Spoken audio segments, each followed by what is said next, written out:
Buenos días, mi nombre es Sara de Souza y voy a comenzar a explicarles el ejercicio de presupuesto maestro de la empresa de Toy Story. Para nosotros elaborar el presupuesto maestro debemos contar con varios elementos o varios estados que van a conformar el juego completo del presupuesto maestro.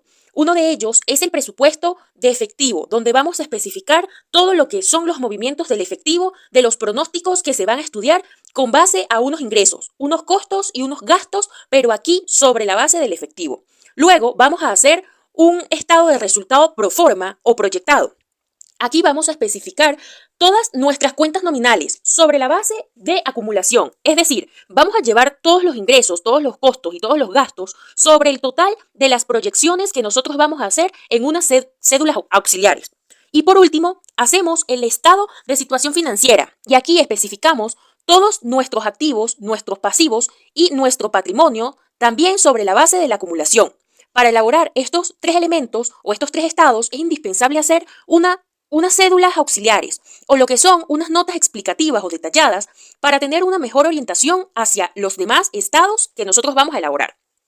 Pero para esto, lo primero que nosotros debemos contar es con una información histórica, es decir, con un estado de situación financiera histórica, con los datos proyectados tanto de los ingresos como de los costos, como de los gastos. Y finalmente necesitamos que no es menos importante, es decir, que debe estar apegado para poder realizar todo este proceso de presupuesto maestro. Son las políticas contables, es decir, debemos conocer cómo la empresa hace su gestión de cobranza sobre las ventas, cómo la empresa hace su gestión de pago sobre las compras y también debemos saber cómo hace sus desembolsos de los gastos operativos. En el caso de que los salarios se puedan pagar en un 100% en el mes en curso, si las condiciones se pagan también en un 100%, ¿cuánto se debe pagar de comisiones? ¿Cuánto se debe pagar de gastos diversos? ¿Y cuál es la forma de depreciación de la propiedad, planta y equipo? Para especificarse también dentro de esos presupuestos de gastos y anexarlo a lo que son los desembolsos de los gastos operacionales. Entonces, para empezar el ejercicio, primero partimos con lo último que explicamos. Es decir, vamos a partir con las cédulas auxiliares. Estas cédulas auxiliares las vamos a llevar por categorías. Una primera categoría va a estar enfocada a lo que son nuestros ingresos, es decir, un presupuesto de ventas y lo que se cobra de esas ventas. Es decir, para ello vamos a necesitar dos cédulas. Luego vamos a hacer otra categoría que corresponde a nuestras compras. Para ello vamos a hacer un presupuesto de compras que se subdivide. O sea, para este presupuesto de compras vamos a hacer como una especie de dos cédulas, la 3.1 y la 3.2, porque primero calculamos nuestras compras proyectadas y luego la clasificamos de acuerdo a su condición de crédito al contado. Y luego que tengamos eso, pues relacionamos nuestras compras con los pagos a los proveedores. Otra categoría tiene que ver con el presupuesto de los gastos operativos u operacionales, que están atados directamente con los desembolsos de los gastos. Aquí tenemos que saber cuáles son los que mueven efectivo y cuáles no mueven efectivo. Y por último, vamos a llevar lo que es el presupuesto de otros ingresos y otros egresos. Si la empresa presenta para este caso movimientos en esta categoría y si no, pues se deja en blanco. Entonces, comenzamos con la primera categoría con base al presupuesto de ventas. Aquí nos dice que de acuerdo a las políticas contables, la empresa vende sus mercancías un 90% al contado. Es decir, el 90% se cobra en el mes actual y un 10% a crédito, que es a 30 días. Por tanto, cuando elaboramos el presupuesto de las ventas, él va a depender del total de las ventas proyectadas. Es decir, que nosotros nos vamos a ir a la información que tenemos adicional en el ejercicio y vamos a ver cuáles ventas nosotros tenemos proyectadas. Para el mes de octubre tenemos 12.500. Para el mes de noviembre tenemos $10.000. Para el mes de diciembre tenemos $20.000. Y para el mes de enero tenemos $5.000. ¿Qué vamos a hacer acá? Nuestro estudio, el presupuesto maestro, no va a ser de 4 meses, sino va a ser de 3 meses, pero por cuestión de cálculos necesitamos los datos de enero, de las ventas, porque a través de estas ventas vamos a hacer cálculos de costo de venta y de él también depende lo que es el inventario final de nuestra mercancía. Entonces, por ello, es que hacemos esos cálculos para el mes de enero.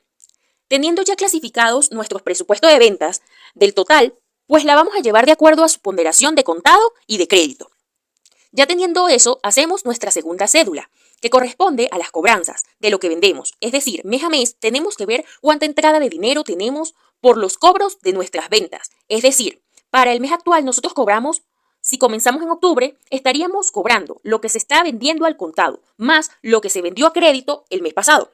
Es decir, si vamos allí, tenemos que saber cuánto vendimos a crédito el mes pasado para determinar lo que es el 10%, y que esto tiene una relación directa con las cuentas por cobrar.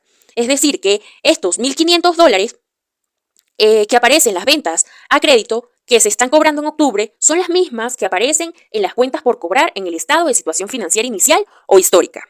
Después, los siguientes meses lo que hacemos es que en noviembre cobramos las ventas que se vendieron al contado en dicho mes y también cobramos las ventas que se vendieron a crédito en octubre. Es decir, vendo 150 que se vendió en octubre, lo vamos a cobrar en noviembre y así sucesivamente para los siguientes meses. Luego hacemos nuestro presupuesto de compras. Para elaborarlo, lo primero que debemos hacer es un despeje del costo de venta. Nosotros conocemos que el costo de venta, su fórmula, está determinada por el inventario inicial más las compras menos el inventario final. Pero como ya a nosotros nos suministra información del inventario final, del costo de venta y también conocemos el inventario inicial, entonces podemos despejar estos tres datos para poder llegar a las compras proyectadas. ¿Y cómo lo hacemos? Despejando. Eso nos quedaría inventario final más el costo de ventas menos el inventario inicial, que eso nos va a dar un igual a las compras proyectadas. ¿Cómo calculamos el inventario final? Nos dice el ejercicio que el inventario final es el 10% del costo de venta del mes siguiente. Entonces, para eso necesitamos saber cuál es el costo de ventas primero del mes siguiente. Nos dice que ese costo es del 70% de las ventas actuales. Si nos vamos por ese caso, entonces agarramos que el 70% de las ventas de octubre es de 12.500. Nos da un total de 8.750 en dicho mes. Para noviembre sería el 70% de las ventas de este mes, que es de 10.000, y el 70% es 7.000. Y para diciembre tendríamos entonces que de 20.000, el 70% es 14.000. ¿Por qué hacemos esto? Porque ahora necesitamos determinar los inventarios.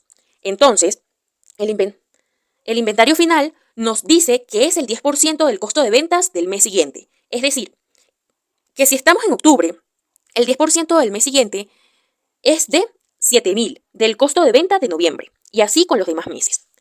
Ahora bien, ¿cómo determinamos el inventario inicial de octubre? El inventario inicial de octubre es el mismo final de septiembre.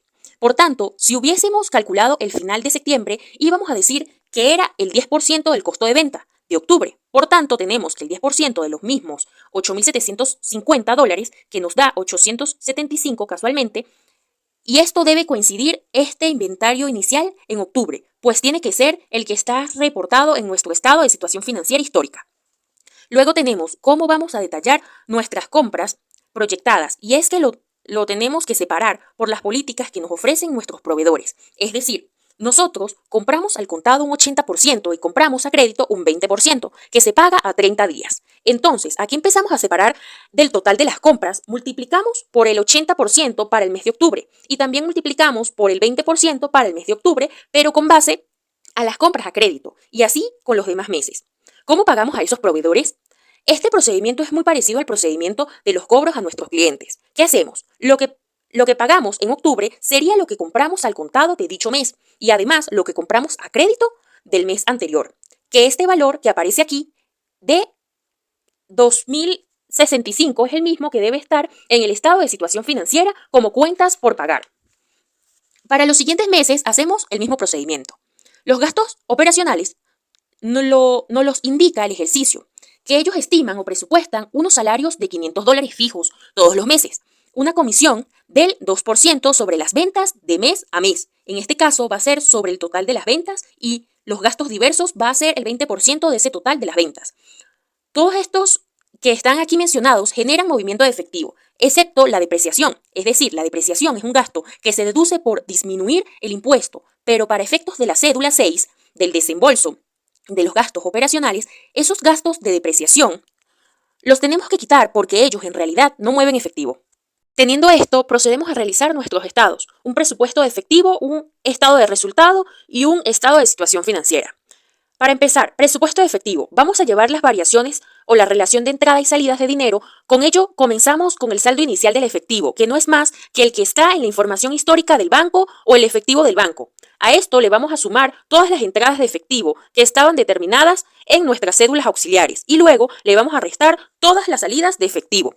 Una vez teniendo esto, el saldo final del efectivo sin ajustar, le vamos a restar el saldo mínimo de efectivo. Este saldo mínimo de efectivo es el dinero que la empresa quiere tener todos los meses para poder tener operaciones normales. Ya luego, teniendo ajustado, es decir, teniendo disminuido este saldo mínimo, pues determinamos si la empresa tiene un excedente o tiene un déficit. Este déficit es un faltante de dinero. Cuando la empresa llegue a tener déficit, entonces nosotros lo que vamos a hacer es solicitar un préstamo en el cual a nosotros nos ofrecen una tasa del 12% de interés anual. Cuando a nosotros nos da un excedente, ese dinero en exceso deberíamos colocarlo en colocaciones de corto plazo que nos generen también una rentabilidad y según el ejercicio nos dice que es del 18% anual. El primer mes nos dio 75, por tanto ese 75 en exceso lo vamos a invertir en otra compañía que nos genere intereses o que nos genere dividendos para que nos quede el efectivo que nosotros queremos desear mes a mes, es decir, 1.500. En el otro mes tenemos un faltante, es decir, que ahora vamos a solicitar un financiamiento a corto plazo sobre el monto requerido y este financiamiento se debería cancelar una vez se cuente con dinero. Entonces, eso va a ocurrir en el último mes que tenemos un excedente de 2.200, donde cancelamos la deuda completa del mes anterior, más los intereses de ese mes y aún así nos queda excedente que lo vamos a seguir colocando en inversiones de corto plazo. En el estado de resultado vamos a especificar todas nuestras cuentas nominales. Estas cuentas nominales vienen del total de los 3 meses pronosticados, es decir, octubre, noviembre y diciembre, de las ventas, costo de ventas y gastos operacionales. Estos 3 que están aquí estaban dentro de las cédulas auxiliares. Luego de esa relación también vamos a especificar otros ingresos y egresos. En estos otros ingresos y egresos, lo que especificamos es lo que está directamente relacionado con el excedente o faltante de efectivo que se llevó en el presupuesto de efectivo. Es decir, los otros ingresos pertenecen a los intereses o dividendos recibidos por las colocaciones a corto plazo y los otros egresos corresponden a los intereses por el financiamiento del corto plazo. Como la empresa va a tener pérdida, esto no es contable, es financiero. Entonces, no se va a determinar un impuesto sobre la renta, porque el impuesto se determina sobre la ganancia. Ahora bien, teniendo esto, vamos a proceder a hacer el estado de situación financiera, que no es más que relacionar nuestros activos, nuestros pasivos y nuestro patrimonio siempre sobre la base de efectivo, donde este efectivo pronosticado es el último que nosotros vamos a tener dentro del presupuesto de efectivo. Es decir, el último saldo del presupuesto de efectivo debería ser el efectivo al final del 31 de diciembre. Las colocaciones de corto plazo son aquellas que se invirtieron adentro del presupuesto de la gestión financiera. Las cuentas por cobrar serían las últimas ventas a créditos que no se logran cobrar en diciembre. El inventario de mercancía es el inventario final que aparece dentro de cédulas de la compra a los proveedores. La propiedad, planta y equipo no se mueve. Es decir, que permanece tal cual como estaba en los datos históricos, pero la depreciación acumulada sí. Es decir, teníamos una depreciación anterior de 3.750 y luego se fueron anexando nuevas depreciaciones de acuerdo a las cédulas auxiliares de los gastos operacionales. Por tanto, esta depreciación sigue incrementando. Los pasivos determinados de las cuentas por pagar vienen de las compras que fueron generadas a crédito el último mes de diciembre. No se generó impuesto porque esta empresa tuvo pérdida. El capital contable se mantiene sobre 15.000 y el resultado acumulado viene de la base de acumulación. Es decir, vamos a tomar como referencia el saldo inicial y a este le vamos a anexar la pérdida o la ganancia que se tuvo en el estado de resultado. Al final, nuestros estados financieros deben coincidir, es decir, que deben ser exactamente igual el activo al pasivo más patrimonio. Muchas gracias por su atención.